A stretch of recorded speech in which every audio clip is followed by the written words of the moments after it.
यहाँ देखिए कोई कैंपिंग करने आया था और कूड़ा यहीं डाल के चला गया। मतलब अपना पेट भरने के लिए तो हम दुनिया भर का ला सकते हैं, मुझे तो उसका बोझा में बोझा नहीं लगता। और जब ये खाली रहते हैं तो उनका स्तर जंगल, अब ये जंगली जानवर खाएंगे इसे और इनकी आंतों में पहुँचेगा और फिर वो दिक्कत का कारण बनेगा। आपसे एक निवेदन है, बार बार हाथ जोड़ के निवेदन है कि कृपया आप कहीं जाएं ऐसा ना करें,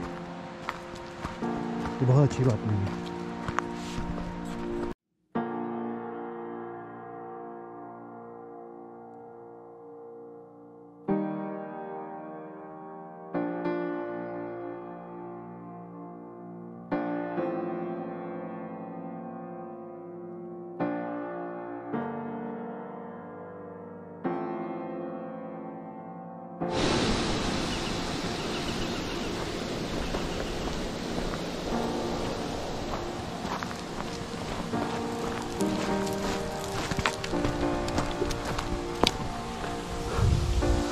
नमस्कार साथियों, आपका स्वागत है एक नए हाइकिंग कैंप में। आप देख रहे हैं घुमक्कड़ी बुद्ध जी। इस समय आज हम आए हैं एक अपने 25 साल से जो हाइकिंग पॉइंट था उस पे आए, और आज मेरे साथ में है मेरी एक एक्स स्टूडेंट जो कि 10th तक मेरे ही विद्यालय में पढ़ती थी। और चलिए सबसे पहले मैं उसका आपसे परिचय कराता हूँ, क्योंकि वो बार बार मेरे से आगे निकल जाती है। योगिता, क्या तुम अपना परिचय दोगी मेरे दर्शकों को प्लीज़?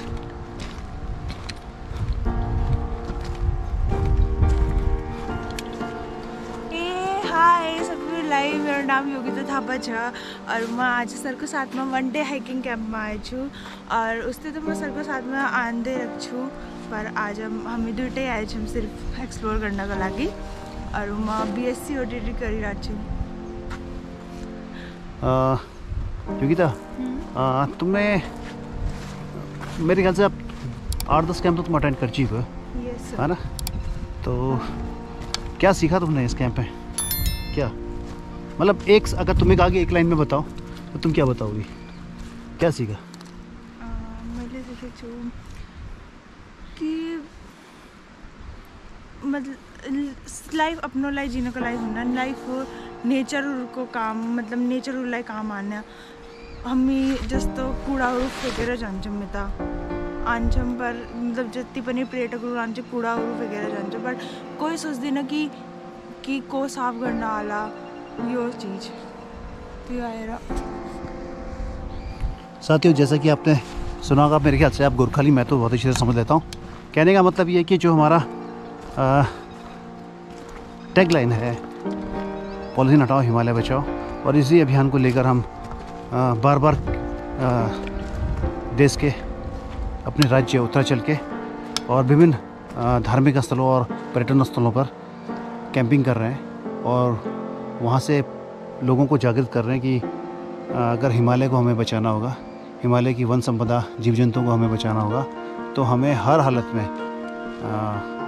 पॉलीथीन मुक्त करना होगा। मुक्त इनका इन द सेंस, मेरा कहने का मतलब ये है कि पॉलीथीन का उपयोग हम रोक नहीं सकते हैं अपने जीवन के अंदर, क्योंकि वो एक आवश्यकता बन गई है। मगर ये भी सत्य है कि पॉलीथीन कभी नष्ट नहीं होती है। तो जब हम ऐसे देव स्थानों पे, ऐसे पर्यटन स्थलों पे जाते हैं, तो हम अब उस सामान को जो हम वहाँ ले आते हैं खान पान का, उसको वापस हम लेकर वापस अपनी जगह लेकर आएँ, और वहाँ जाकर शहरों में उसका क्या करें, निस्तांतरण कर देंगे, क्योंकि जंगलों में उसका निस्तांतरण नहीं हो सकता। जंगलों के जो ट्रेल हैं वो अब टॉफ़ियों के, मैगी के, फ्रूटी के और विभिन्न प्रकार के कुरकुरे, जितने ही प्रकार के पैकबोन खाद्य पदार्थ हैं उनसे भरे हुए हैं। यहाँ तक कि लोग शराब पीने भी अब जंगलों के अंदर आना शुरू हो गए, जो कि एक बहुत अच्छी बात नहीं है। मैंने आपको जैसे पहले भी बताया अपने ब्लॉग के अंदर कि इसका सबसे ज़्यादा जो प्रभाव पड़ रहा है यहाँ के जीव जंतुओं को पड़ रहा है।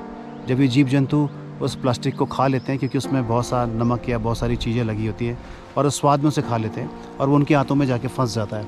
और जब वो फंस जाता है तो फिर उनकी दर्दनाक मौत हो जाती है। देखिए, ये जो वासस्थल है, ये जो जंगल है, ये सारा का सारा स्थान है किसका? ये जंगल वास स्थान है यहाँ के प्राणियों का। ये देखिए कितने सुंदर मनोरम पहाड़ ये हैं, मगर हम क्या करते हैं अपनी गलतियों के कारण, अपनी हरकतों के कारण इन पहाड़ों को क्या कर देते हैं, गंदा करते हैं। शहर तो हमने गंदे कर ही दिए हैं, मगर अब क्या कर दिया है हमने, इन पहाड़ों को भी क्या कर दिया है, गंदा कर दिया है। तो मेरा आप लोगों से अनुरोध है कि जब भी आप किसी पर्यटन स्थल पर जाएँ, किसी धार्मिक स्थल पर जाएँ, या इस तरह से किसी ट्रेल पर घूमने के लिए जाएँ, तो जो पॉलीथीन अपने साथ में ले आते हैं उसको वापस अपने साथ में नहीं चले आए। और हो सकता है कि अगर वहाँ किसी के द्वारा छोड़ दी गई हो तो उसे भी लेकर आए थे, जिससे कम से कम यहाँ हम यहाँ के वासस्थल को, यहाँ के पर्यावरण को हानि पहुँचा सकें। एक अच्छा जो ट्रैकर होता है, एक अच्छा जो हाइकर होता है, वो जब जंगल के अंदर जाता है, जब वो ट्रेल्स के अंदर जाता है, तो वो अपने पदचिन्ह भी वहाँ छोड़कर नहीं आता है। वो जिस प्रकार से जंगल होता है उसी प्रकार से उसकी खूबसूरती का फ़ायदा उठाता है, उसी खूबसूरती का आनंद उठाता है, और फिर वापस क्या करता है अपने स्थानों पर लौट जाता है। तो किसी प्रकार का नुकसान वहाँ की चीज़ों को नहीं होता है। तो हम यहाँ बीच नदी में हैं। इस बार बहुत ज़्यादा यहाँ पानी आया था, तो उस पानी ने इसको नदी को बहुत ज़्यादा नुकसान पहुँचाया है। तो हम यहीं कहीं कैंपिंग करेंगे आज और खाना बनाएंगे, और उसके बाद में हम शाम होते ही अपने घर को निकल जाएंगे। रात को हम यहाँ नहीं रुक सकते क्योंकि यहाँ जंगली जानवर बहुत हैं। तो आज दिन भर हम यहाँ कैंपिंग करेंगे और बातचीत करेंगे और भविष्य की जो इसकी योजनाओं को उनके बारे में सोचेंगे, क्योंकि कैंपिंग साइट हमने एक्सप्लोर तो कर रखी है 25 साल पुरानी, मगर हम लोगों को नहीं बताया। तो अभी भी ये गंदगी से मुक्त है।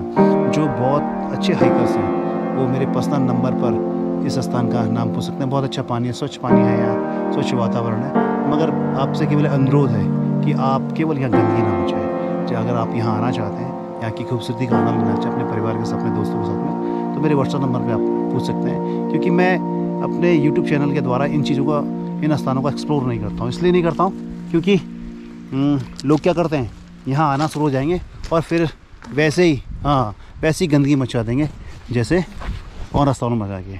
तो मिलते हैं साथियों थोड़ी देर में।